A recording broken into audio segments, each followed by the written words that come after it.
Okay, thank you. Next question, question 1257, Assembly Member Shawcross, future-proof taxi and private hire services in London. Thank you.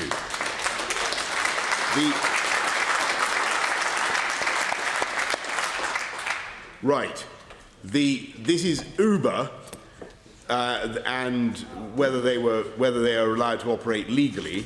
TfL, in common with, decided that in common with everybody else who applies for a licence to apply for hire in London, that there was nothing they could see initially that was wrong with the Uber application. They then sought legal advice in, I think, at the beginning of last year, which confirmed what they had thought, viz. That the taximeter was not a taximeter, or that the mobile phone device was not a taximeter. Now, as you know, I don't agree with that.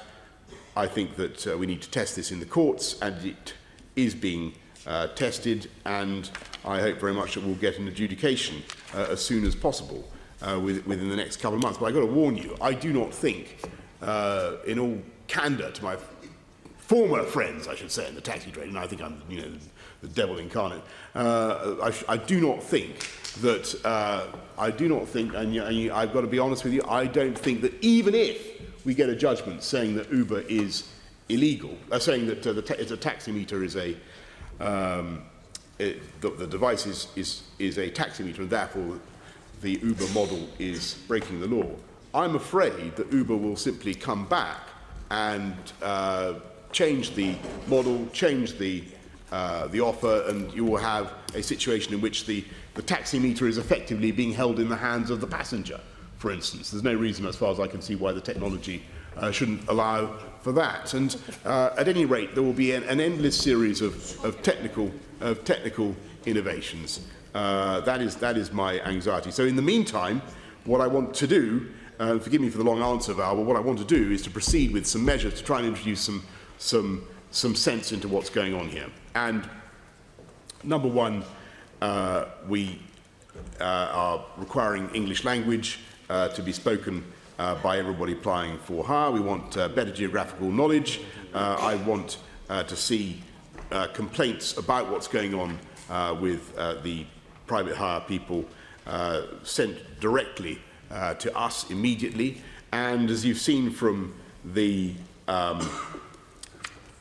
media over the last few days, I also want to see quantity licensing in London. I think the situation is now aggravating congestion in our city. There are, as I said earlier on, right at the beginning, there are about 26,000 black cabs, though the number is slightly diminishing now. There are 8,600 buses, and the number of minicabs is at an absolute all-time high. It is getting on for 80,000. It's gone up from about 50,000 when I came in to about 80,000. We need the ability to regulate those numbers. They are having an impact on congestion in various parts of the city, and we will be taking that forward. Thank you, Chair. I do think, Mr. Mayor, you're missing the main point here. Those issues that you raise are, could well be welcome aspects of treating some of the symptoms we're suffering, but the core disease is caused by a toxic mix of a predatory business approach by this company, Uber, and a desperate lack of enforcement against bad practices like touting. I put it to you, Mr. Mayor, that passivity by TfL and yourself in tackling this challenge to the industry is actually basically causing the total decline. We are in danger of completely losing the historic black taxi industry in this city.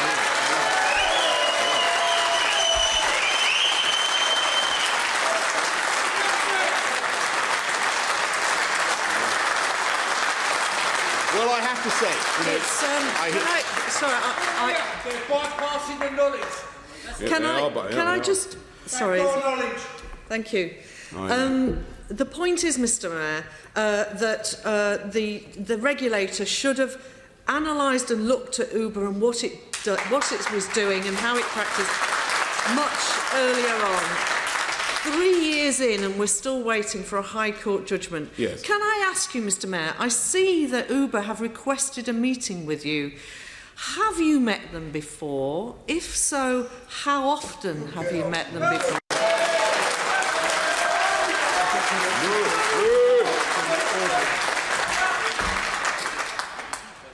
Just a moment, Mr Mayor. Can I just say to supporters of this item, you're using up Val Shawcross's time. And can you keep your applause to the end? Thank you. Mr Mayor. The answer is no. I haven't met representatives of Uber, though I'm sure that TfL has met them and have had conversations with them. But I've had no meetings myself, nor have I thought it necessary to do so. I do appreciate the anger of taxi drivers and the sense of powerlessness in the face of this, and I agree with your use of the word predatory. I think there's no question that Uber have set out to disrupt the market, to take share, to demolish the taxi, the old taxi trade. I speaking as somebody who loves black taxis, who thinks they're a wonderful part of our city, I do think it is very, very sad. There's another factor that you have to bear in mind, and I mentioned it before, and that is the appalling but ineluctable force of consumer preference. And I'm afraid it is a tragic fact that there are now more than a million people in this city who have the Uber app. I'm not one of them. I don't know whether anybody here has one. Chair, can I continue some questions? But it's a very serious point which I think you need to bear in mind.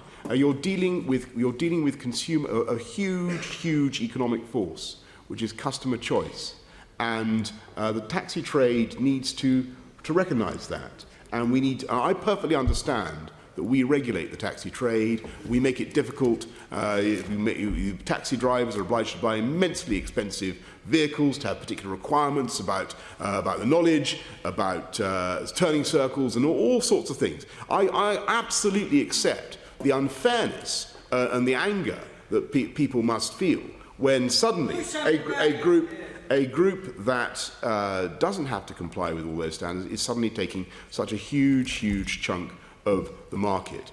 What is very difficult to do is completely to buck the gigantic force of consumer preference and choice. Yes, of course, we can. We might be lucky, well, and we might be able to change the. We might be able to ban Uber in the sense that the taximeter is ruled illegal, but they will simply morph and they will come back with a. You've got to face the fact that technology is taking things on. You know, the point is that I think the Transport Committee would agree that we have enjoyed the fact that we've had two very different successful taxi businesses, types of business in this city. We've enjoyed the premium taxi service and we've enjoyed having a properly regulated private hire. And the two businesses can and should coexist properly and safely. But I put it to you that this passivity of approach is a disaster for London. 1,000 new minicabs a month coming into London is a disaster for the environment. It's a disaster for the iconic black cabs. It's a disaster actually for public choice. It's a disaster, I think, for our iconic black cab industry. And in the long run, this is a race to the bottom again that we've seen in too many industries.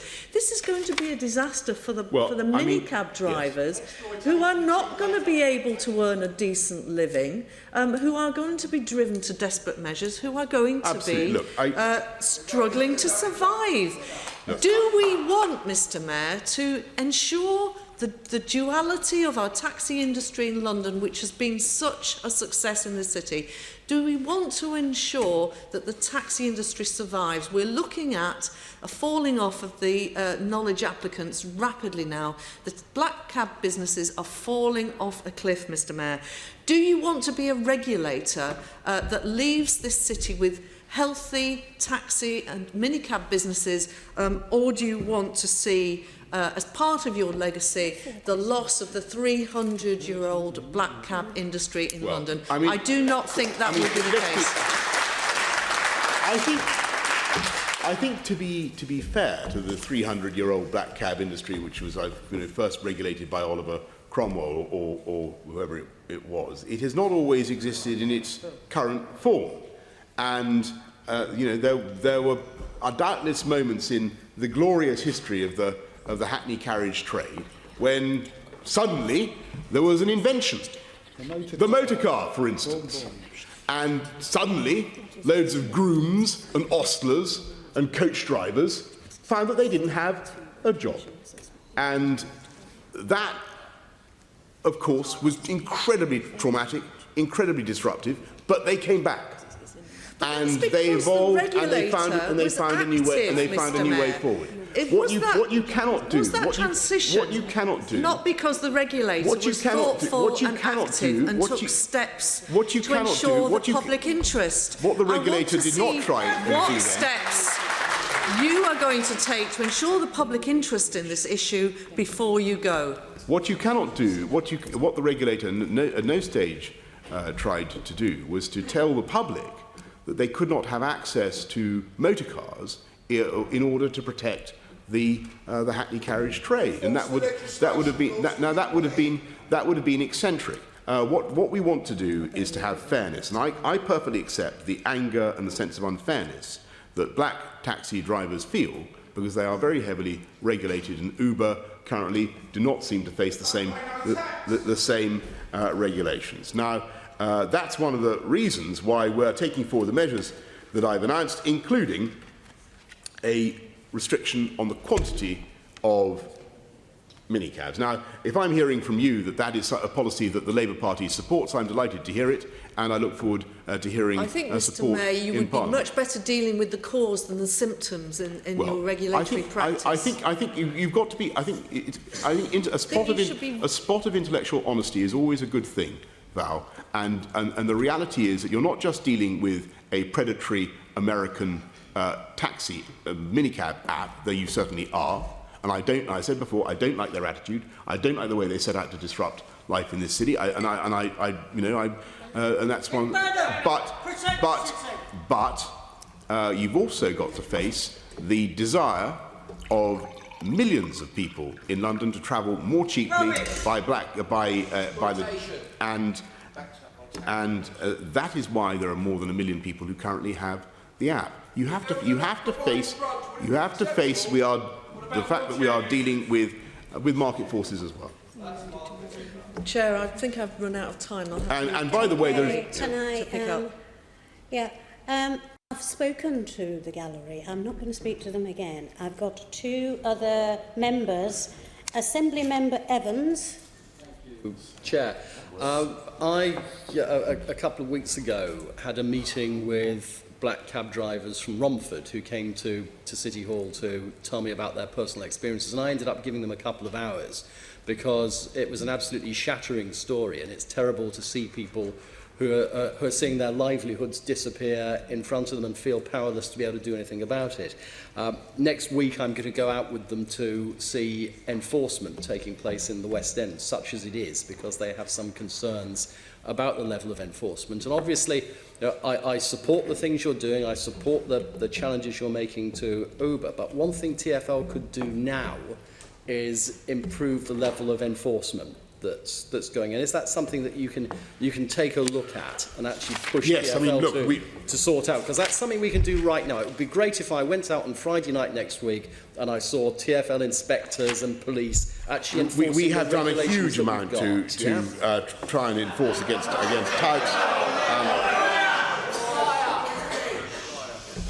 And all I can say is that I perfectly understand the anger of taxi drivers. And I have seen everywhere I go, I see yellow lights on, and I know that the business is dying. I can see it, and it grieves me. But it is very difficult to fight a huge change in consumer preference, and I must be very honest with you about that. You're dealing with a massive force, which is people's desire to travel more cheaply with the use of an app which they now have. I'm not disagreeing with you on that, but I think that there does need to be an element of a level playing field, and I think that we also actually need to see the existing regulations enforced, not least actually. Not least to protect Londoners who are actually using these services and who may be attacked or robbed or even raped in illegal towns. Well, I hear what you say, though I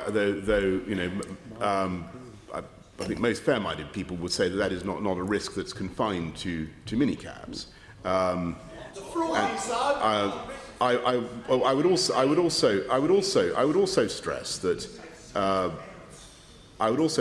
that we are desperate to help and protect the black cab trade, and I understand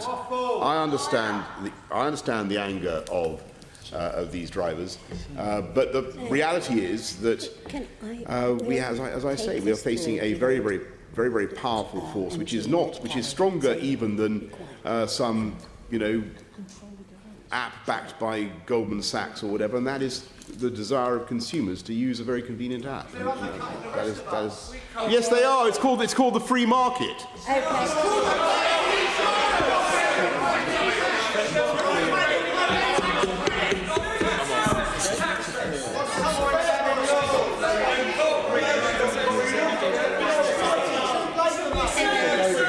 Waste the time. Where's our democracy?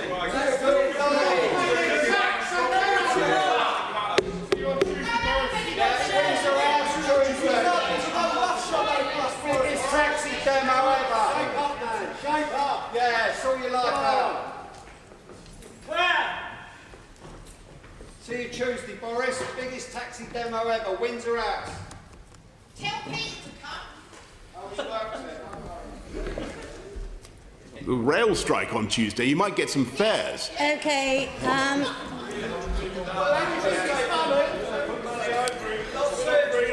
Okay. Now I'm taking it that everybody else staying in this chamber is going to be quiet. Otherwise, I'll have the chamber emptied. Assembly Member Pigeon.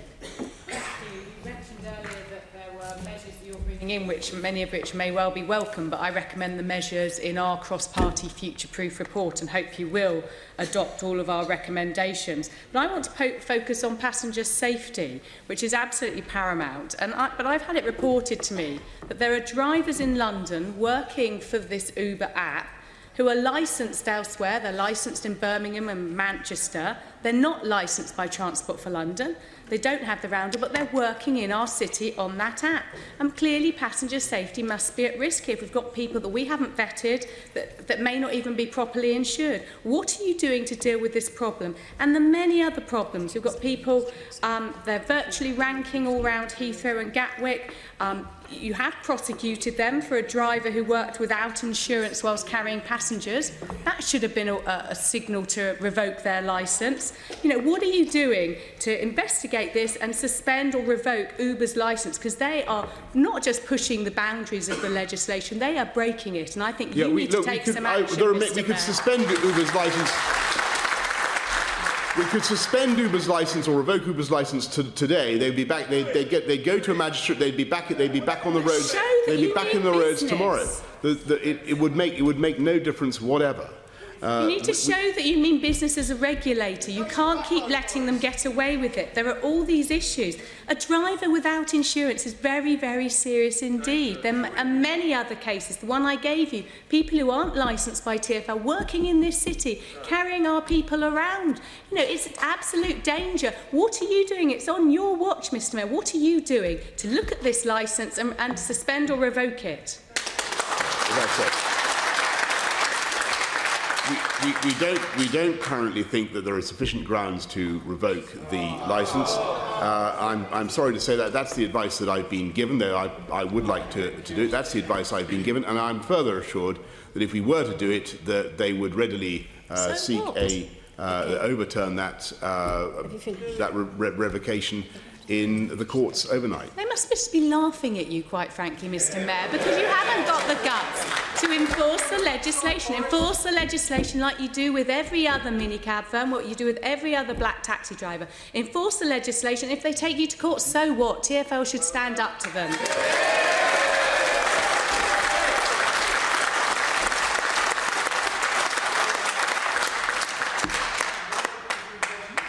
Mr. Mayor, have you got anything else to say? Well, I accept that the Liberal Democrats would like to ban Uber, and that seems to be Prime Minister, mate. That seems to be the general will of the Assembly. But I think their licence should be revoked at the moment. They are. Okay. I'm going to deal with. Can we just bring Caroline. the session to a close with your quick answer, Mr. Mayor? My advice at the moment is that we don't have grounds to ban Uber. I will obviously seek further to what Caroline has said. I will look at the allegations that Caroline has made about Uber. I will see whether they constitute a sufficient grounds for banning Uber, and I will take that to TfL. If she is right, if it is possible to ban Uber, there's frankly nothing I would like to do more. You cannot imagine the nightmare that it is seeing the erosion of the black cab trade. It is, and I want to repeat that point. I think it is very, very sad to see it. I'm at the moment sceptical about our ability to do that, but I will certainly look into what you said. Okay, thank you. Thank you. Can we now, we'll just take a moment because taxi drivers might want to leave us. Because we finished with this item.